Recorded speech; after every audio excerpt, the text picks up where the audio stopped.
I stood in front of the mirror, smoothing the navy dress I'd picked out after hours of agonizing. It was simple, elegant, nothing flashy, just enough to say I was trying without screaming for attention. My hands trembled as I adjusted the necklace Mom had given me before she passed, the tiny silver locket cool against my skin. Tonight was supposed to be different. A blind date, my sister Clara had said, her voice bubbling over the phone. He's perfect for you, Elise.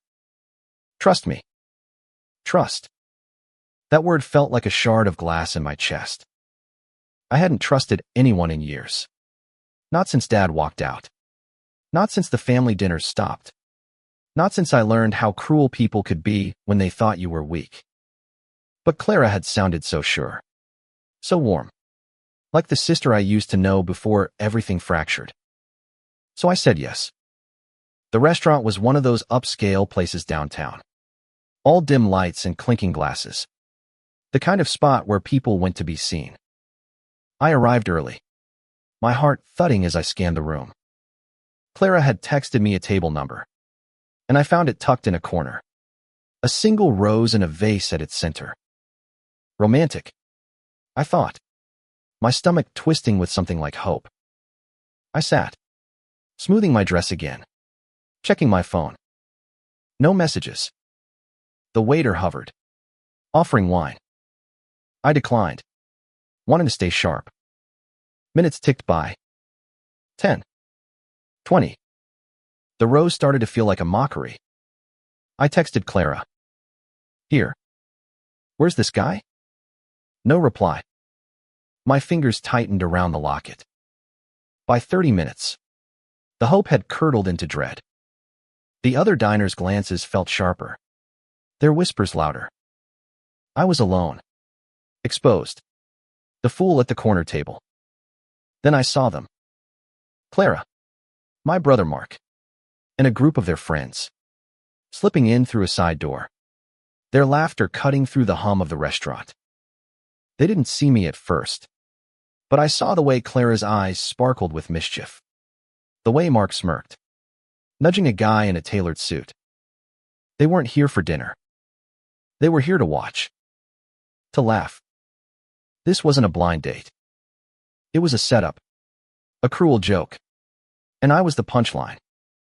My face burned. I wanted to disappear, to sink into the floor and never come up. But something else stirred, something hot and jagged, clawing its way up from the pit of my stomach. I'd spent years swallowing their betrayals, Dad's abandonment, Clara's coldness, Mark's sneers. I'd let them chip away at me, convince myself it was my fault, that I deserved it. Not tonight. I stood, my chair scraping loudly enough to draw eyes. Good. Let them look. I crossed the restaurant, my heels clicking with purpose. Clara's laughter faltered as she spotted me. Elise, she said, her voice caught between surprise and amusement. Mark's smirk widened, and the guy in the suit, probably the date, looked confused, his drink halfway to his lips. What's this? I asked, my voice low but steady. Clara blinked, feigning innocence. What do you mean? We thought you'd like to meet someone new. Her friend snickered. And that was it. The dam broke. You thought it'd be funny, I said, louder now, letting the words carry. Set me up. Watch me squirm. Then laugh about it later. Is that what family does? Clara. Her face paled. But I wasn't done. I turned to Mark. And you? Always so quick to kick me when I'm down. What's the plan? Record this for your little group chat. The restaurant had gone quiet. All eyes on us. Mark's smirk vanished, replaced by something like unease. Good. Let him feel it. Let them all feel it. I grabbed a glass of wine from their table, not caring whose it was, and raised it. To family, I said, my voice dripping with venom. To loyalty. Then I upended the glass over Mark's head. The red liquid soaked his shirt, his face, dripping onto the floor. Gasps rippled through the room. Clara shrieked. But I was already moving, grabbing another glass, this time splashing it across the guy in the suit. He sputtered, stumbling back. "Elise, stop!" Clara yelled. But I didn't. I couldn't. Years of pain, of being the family's punching bag, surged through me. I overturned their table, plates crashing, wine bottles rolling. The chaos felt alive, like it was part of me. Security was coming. I could see them weaving through the crowd. But I didn't care. I turned to Clara, my voice breaking but fierce. "You think I'm a joke? You think you can break me? I'm done being your victim." Her eyes were wide, her mouth open, but no words came. For the first time, she looked small. I stormed out, my heart pounding, the locket bouncing against my chest. Outside, the night air hit me like a slap, and I realized I was crying. Not from sadness, from release. The city lights blurred as I walked, my heels clicking against the pavement, each step a rebellion against the weight of what I'd just done. I didn't know where I was going, only that I couldn't stop moving. The tears had dried, leaving my face tight and raw, but my chest still burned. A mix of rage and something else, something that felt dangerously like freedom. I'd spent my life trying to hold our family together, stitching up the rips left by Dad's betrayal, Mom's death, Clara's indifference, Mark's cruelty. Tonight, I'd torn it all apart. And it felt good. I ended up at a diner a few blocks away. One of those 24-hour places with flickering neon signs and coffee that tasted like regret. I slid into a booth, the vinyl creaking under me, and ordered a black coffee, mostly to have something to hold. The locket hung heavy around my neck, and I opened it, staring at the faded photo of Mom inside. She'd always believed in me, even when I didn't. "You're stronger than you know, Elise," she'd said, her voice weak from the hospital bed. I hadn't believed her then. Maybe I was starting to now. My phone buzzed, pulling me back. A text from Clara. What the hell was that? "You humiliated us." I stared at the words, my thumb hovering over the screen. A part of me wanted to apologize, to slip back into the old Elise who smoothed things over, who took the blame. But that Elise was gone, drowned in the wine I'd poured over Mark's head. I typed back, "You humiliated yourselves." Then I blocked her number. It felt like cutting a chain. The diner's door chimed, and I looked up, half expecting to see Clara or Mark storming in to confront me. Instead, it was a woman about my age, her coat damp from the drizzle outside. She hesitated, then slid into the booth across from me. "I saw what happened," she said, her voice low, like she was sharing a secret. "At the restaurant. That was something." I braced myself, ready for judgment, but her eyes held something else: admiration. Maybe. Or recognition. "I'm Rachel," she said. "Mind if I sit?" I nodded, wary but curious. Rachel ordered a coffee and leaned forward, her hands wrapped around the mug like it was an anchor. "I've been where you are," she said. "Family can be a battlefield. Mine set me up too. Years ago. Not a date, but a job interview they knew I'd fail. They thought it'd teach me a lesson." Her voice was steady, but her eyes betrayed old wounds. "What you did back there, that took guts." I didn't know what to say. Part of me wanted to ask how she'd survived it, how she'd kept going when the people who were supposed to love her had turned her into a joke. But before I could, my phone buzzed again. "Mark, this time, you're gonna regret this." I showed Rachel the screen, my hands shaking again. Not from fear, but from the realization that I wasn't done. Not even close.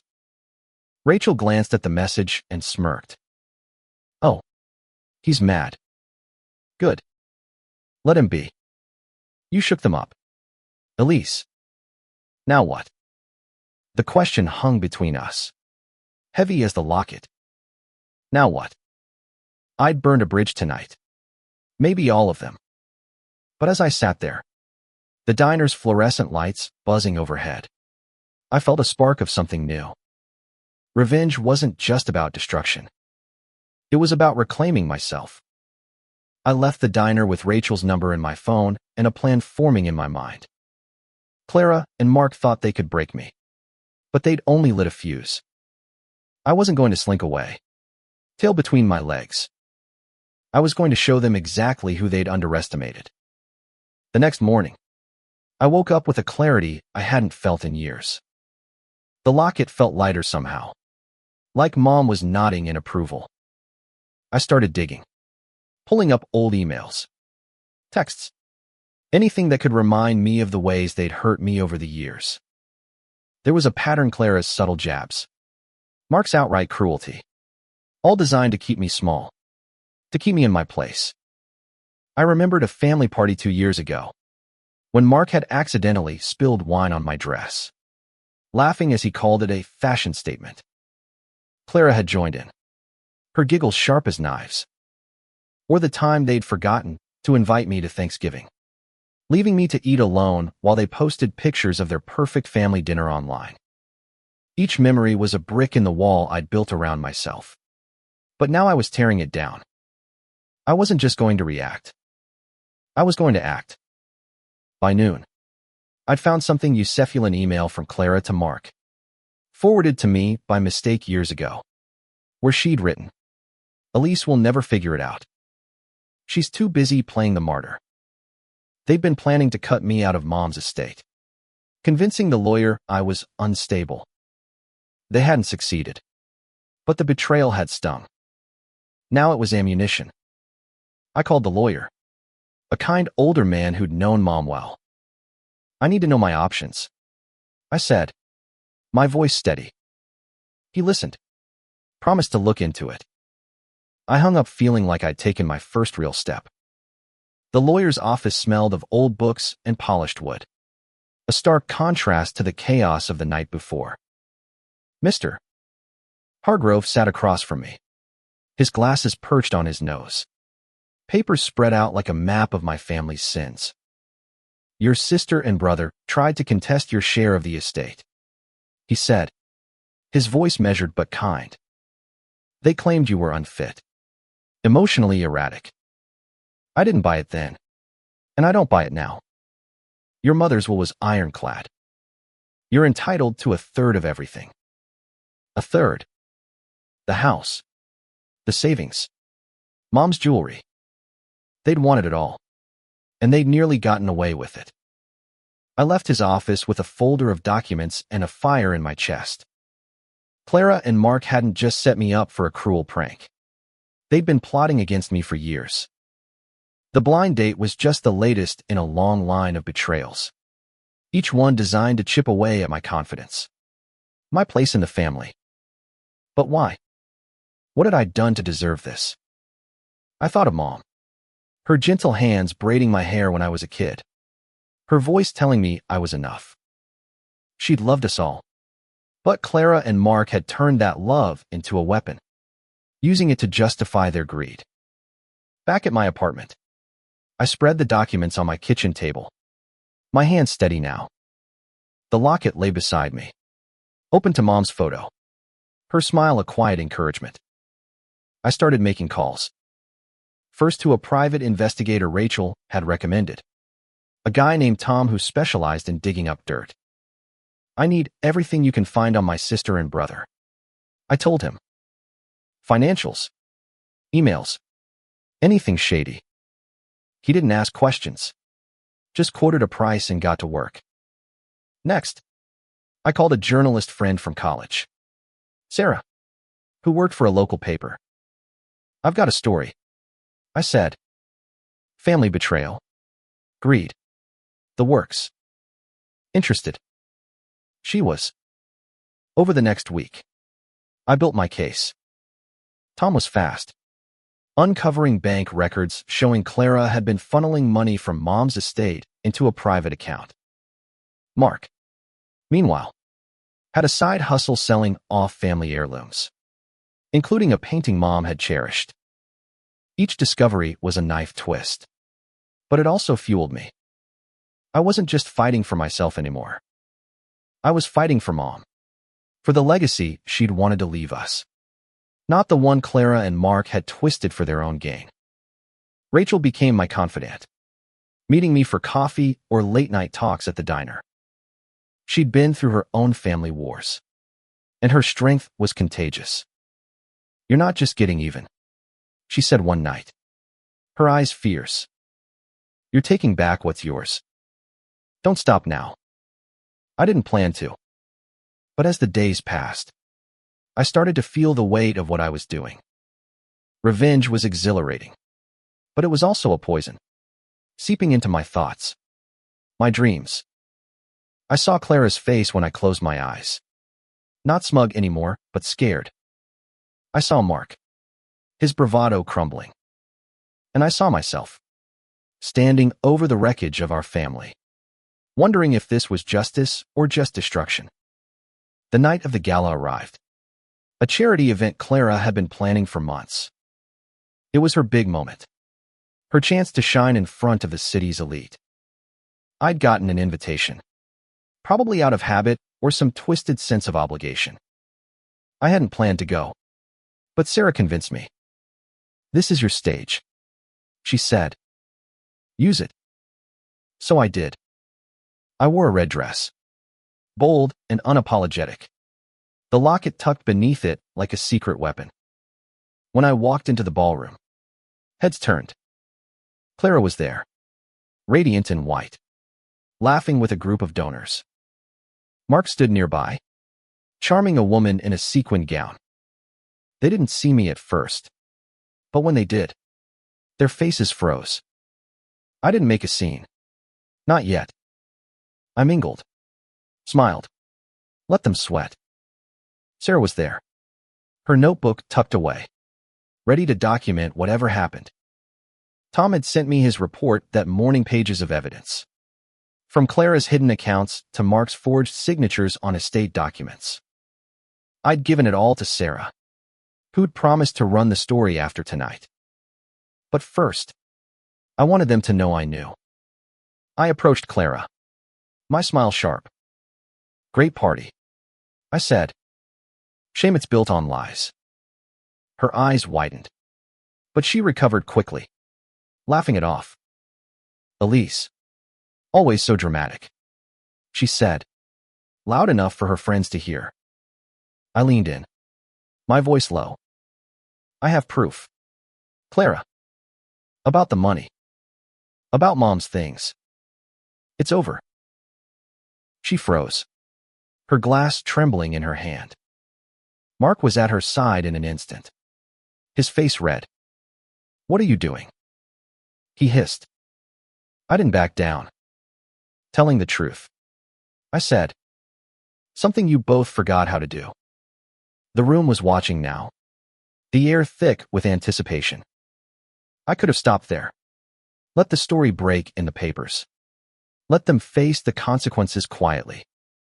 But I wanted them to feel what I'd felt: exposed, powerless, betrayed. I stepped onto the stage, the microphone in my hand feeling like a grenade. The gala spotlight pinned me in place, and for a moment, I faltered. The sea of faces below wealthy donors, Clara's friends, Mark's cronies stared up at me, curious, expectant. Clara's eyes were wide with panic. Mark's narrowed with fury. I could still walk away. Let the journalist handle it. Let the truth seep out slowly. But I'd spent too long being silent. Too long letting their lies define me. I cleared my throat, the sound echoing through the ballroom.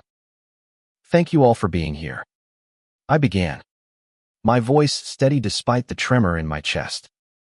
"This is a night to celebrate family, legacy, and giving back. But I'm here to talk about a different kind of family, one that betrays. One that lies. Whispers rippled through the crowd. Clara took a step toward the stage. But a friend grabbed her arm, holding her back. I kept going. My sister, Clara, and my brother, Mark, have spent years trying to erase me from our family. They've stolen from our mother's estate, hidden money, sold her treasures. And last week, they set me up on a blind date as a joke, thinking I'd just take it, like I always have. The room was silent now, the weight of my words settling over it like dust. I pulled out a folded paper from my clutch Tom's report, condensed into a single page of damning evidence. I have proof, I said, holding it up. Bank records, emails, forged documents. They thought I wouldn't fight back. They were wrong. Gasps broke the silence. Clara's face was ashen, her hands clenched. Mark pushed through the crowd, his voice loud. She's lying. She's unstable. But no one was listening to him.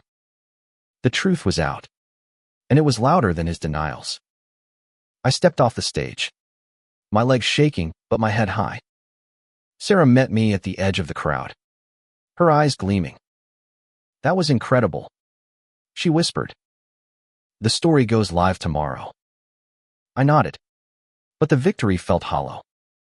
As I left the ballroom, the locket burned against my skin, and I wondered what Mom would think of this. Would she be proud? Or would she mourn the family we'd once been? I didn't have an answer. Outside, the night was cold, the city humming around me. I walked, letting the sounds of traffic and distant laughter ground me.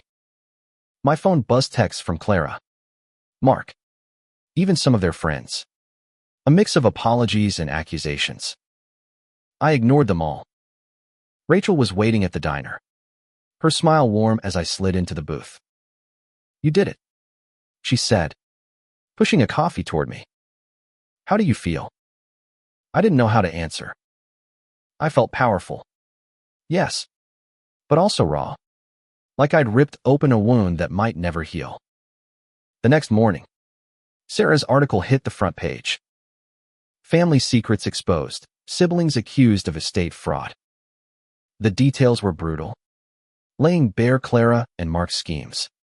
My public confrontation at the gala, and the evidence Tom had uncovered. Social media exploded. Old friends and distant relatives reaching out. Some in support, others in shock. Clara called, her voice shaking with tears. Elise, how could you? You've ruined us. I wanted to feel triumph, but her pain mirrored mine too closely. You ruined us first, I said, and hung up. Days passed, and the fallout grew. Clara's charity lost donors. Mark's business deals fell apart.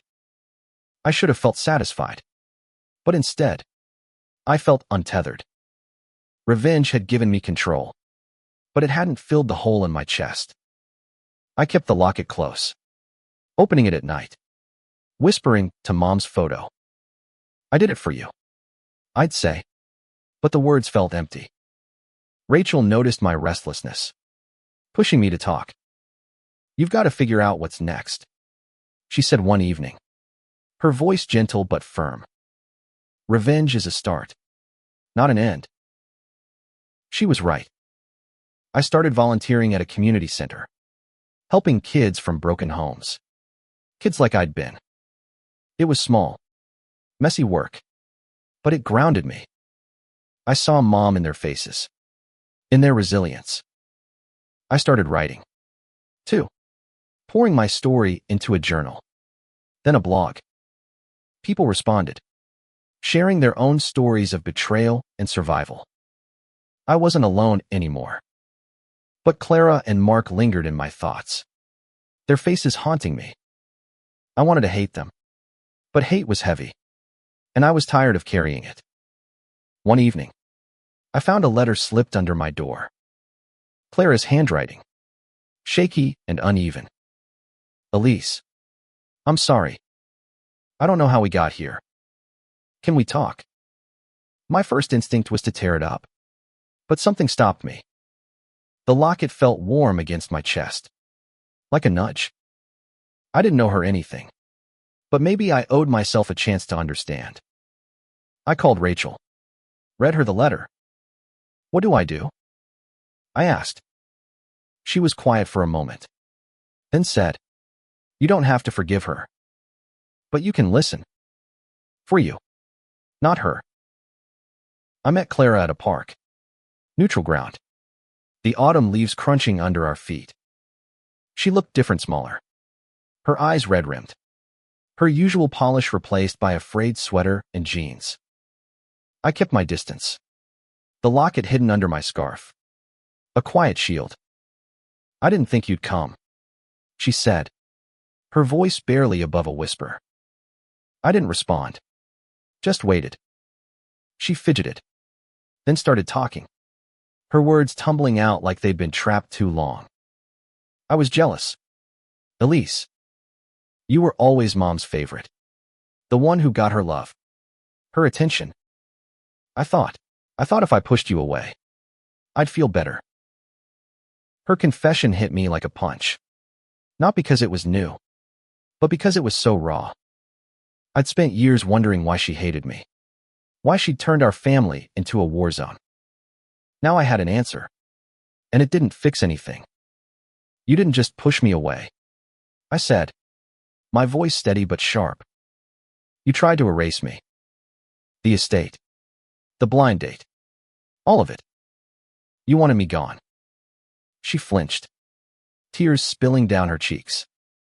I know, she said. I was wrong. I'm so sorry. I wanted to believe her.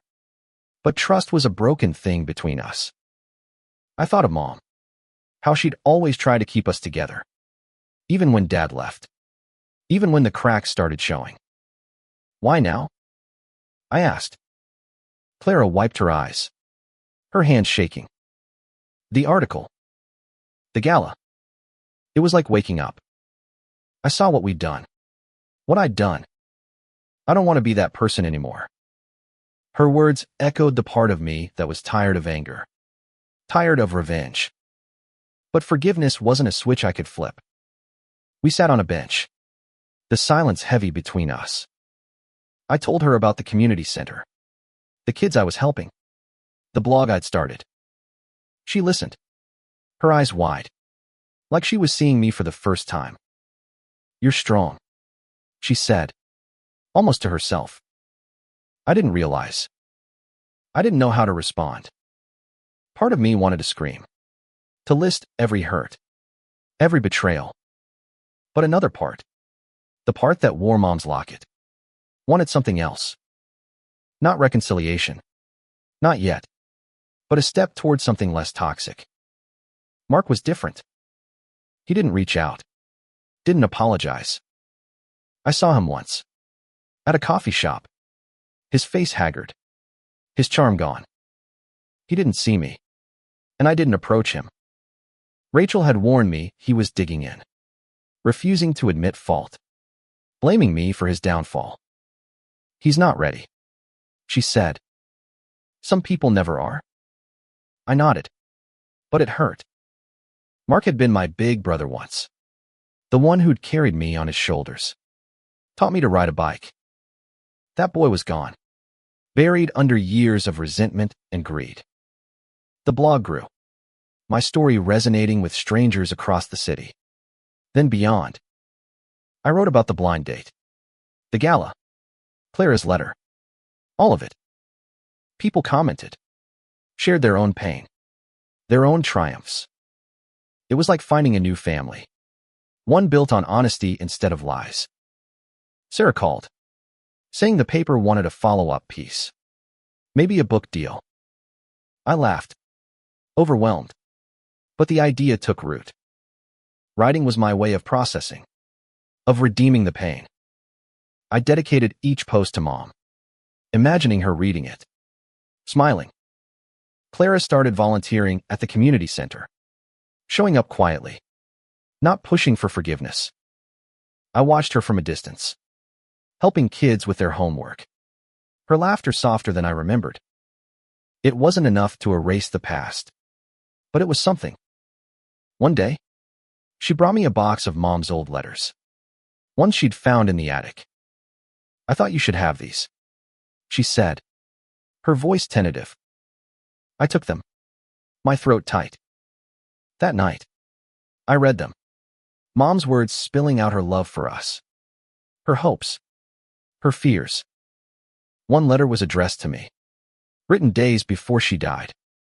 "Be brave, Elise," it said. "You're enough." I cried then, the locket pressed against my lips. Mom had known, somehow, that I'd need her strength. I started wearing the locket openly again, not as a shield, but as a reminder. Clara and I began talking. Small conversations at first. About the kids, the weather, anything but the past. It wasn't forgiveness. Not fully, but it was a start. Rachel called it redemption. Not just for Clara, but for me. "You're not letting them win," she said. "You're choosing who you want to be." The community center threw a fundraiser, and I spoke, sharing my story. Not just the revenge, but the healing.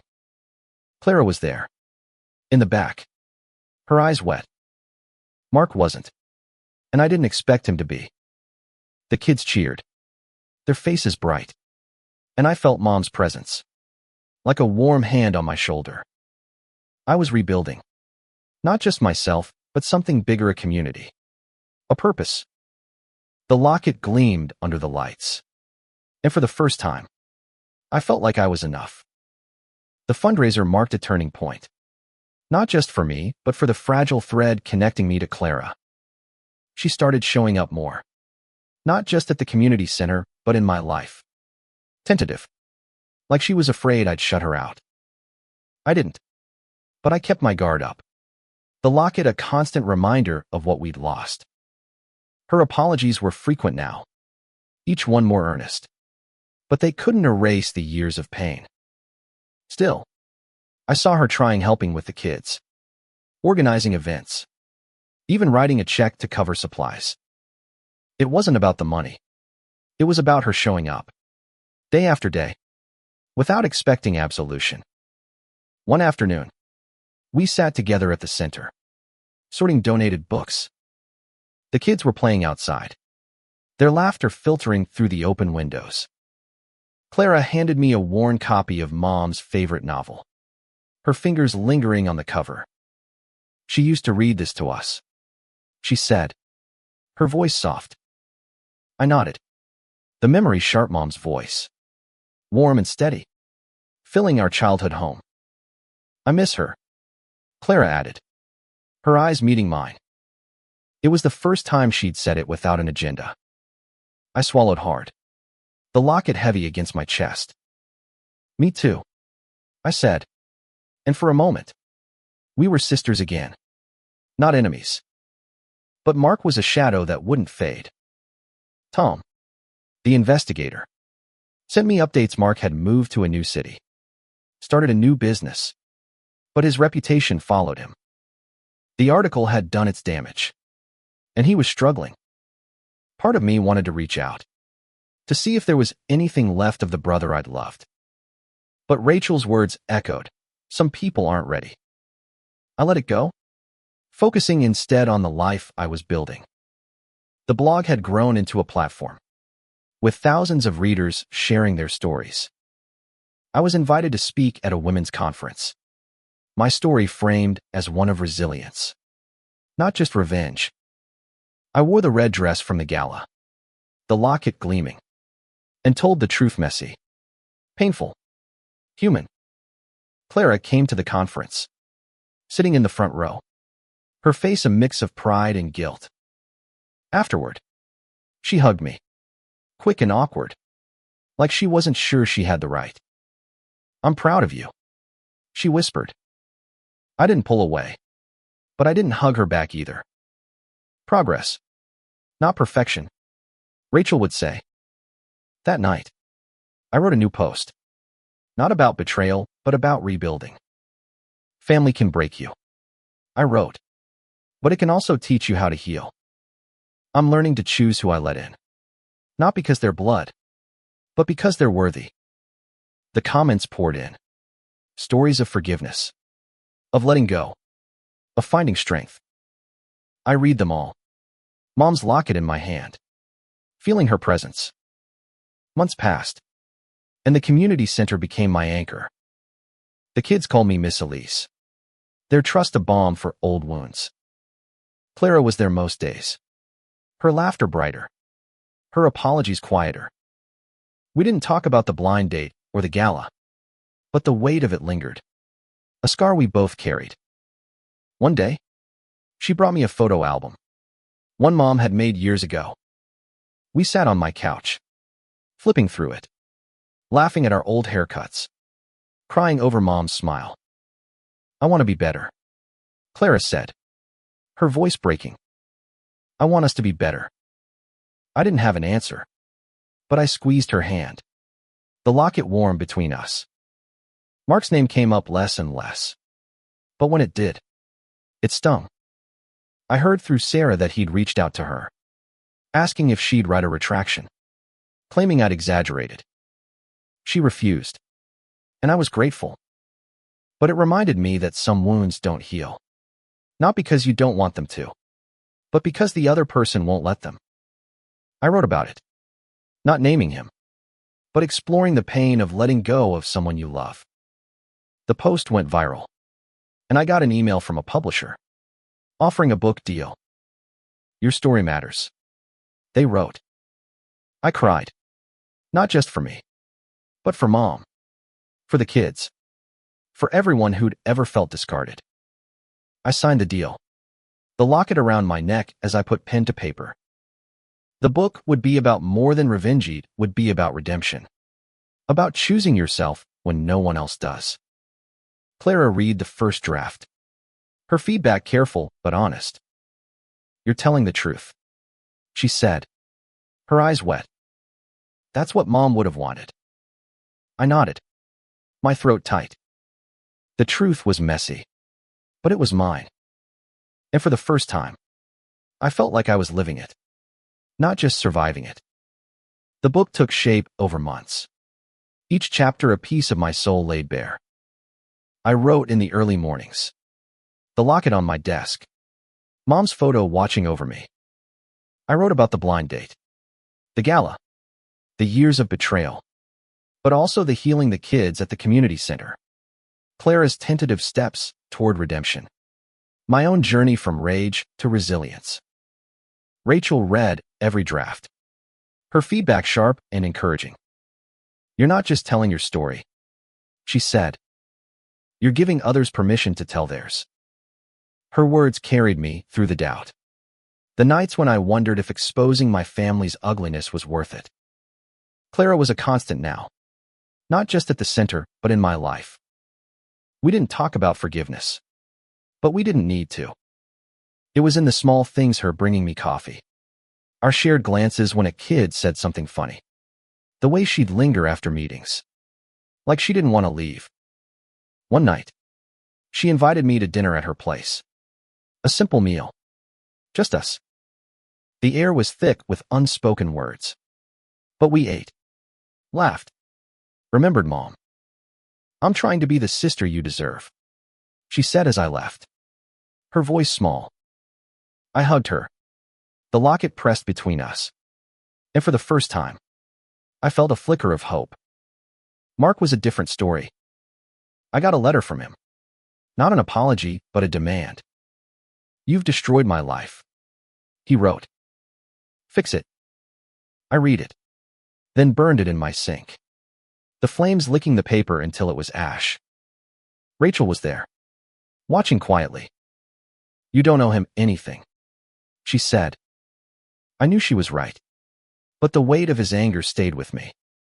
I wrote about it in the book, not to vilify him, but to understand him, to understand myself. The chapter was called The Cost of Truth, and it was the hardest to write. I sent it to Sarah, who called me crying. "This is going to change lives," she said. I hope she was right. The community center grew, thanks to the fundraiser and the attention from my blog. We expanded, adding art classes, tutoring, a safe space for kids to talk about their pain. I saw myself in them, the girl who'd felt invisible, unworthy. I wore the locket every day, its weight a reminder of Mom's love, my strength. Clara helped plan a new program, mentoring teens, and I saw her light up in a way I hadn't since we were kids. "This feels right," she said one day, her hands covered in paint from an art project. I nodded, my throat tight. It did. The book's release date loomed, and with it, a launch event at a local bookstore. I was nervous, my hands shaking as I practiced my speech. Rachel and Clara were there, setting up chairs, their laughter a quiet comfort. The store filled with people friends, strangers, readers of my blog, even some of the kids from the center. I stood at the podium, the locket gleaming under the lights, and told my story. Not just the revenge, but the redemption, the choice to build something better. The crowd applauded, some crying, some hugging me afterward. Clara stood in the back, her eyes wet, her smile proud. That night, I dreamed of Mom. She was in the diner, her hands around a coffee mug, her smile soft. "You're enough," she said, her voice clear as memory. I woke up crying, the locket warm against my skin. I knew then that the book wasn't just for me, it was for her, for the family we'd been, for the one I was creating. Clara called the next morning, her voice bright. "The reviews are amazing," she said. "You did it." I smiled, the locket in my hand. "We did it," I said, and meant it. Mark's absence was a quiet ache, but I was learning to let it go. I heard he'd moved again, starting over somewhere new. I hoped he'd find his own redemption, but I couldn't carry that burden for him. My life was full now, kids who needed me, a sister who was trying, a story that was reaching others. The locket was my anchor, Mom's love a steady presence. I was no longer the girl at the corner table, waiting for a date that was never real. I was Elise, the woman who'd snapped, who'd turned the party upside down, and who'd found her way back to herself. The book hit shelves, and with it, my life changed. Strangers emailed me, thanking me for giving voice to their pain. The community center became a hub, not just for kids, but for anyone who'd felt betrayed, discarded. I spoke at more events, the locket always with me, its weight a reminder of Mom's belief in me. Clara was there for every step, not pushing, just present. We were rebuilding, not the family we'd been, but something new, something honest. We didn't talk about Mark much, but when we did, it was with sadness, not anger. He was a wound we couldn't heal. Not yet. One evening, Clara invited me to the house where we'd grown up, the one Mom had left us. It was strange, walking through those rooms, the echoes of our childhood everywhere. She'd kept it up, the walls lined with photos, Mom's favorite chair still in the living room. We sat there, drinking tea, the locket open on the table between us. "I found something," Clara said, handing me a letter in Mom's handwriting. It was addressed to both of us, written before she got sick. "Whatever happens," it read, "love each other. You're stronger together." I cried, and so did Clara, our hands clasped over the letter, the locket gleaming beside it.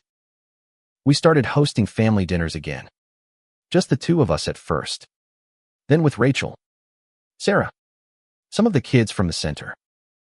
The table was loud, messy, full of laughter and stories.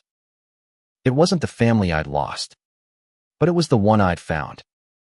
The book sold well, and I used the money to fund scholarships at the center, naming them after Mom. Clara helped. Her ideas bright and generous.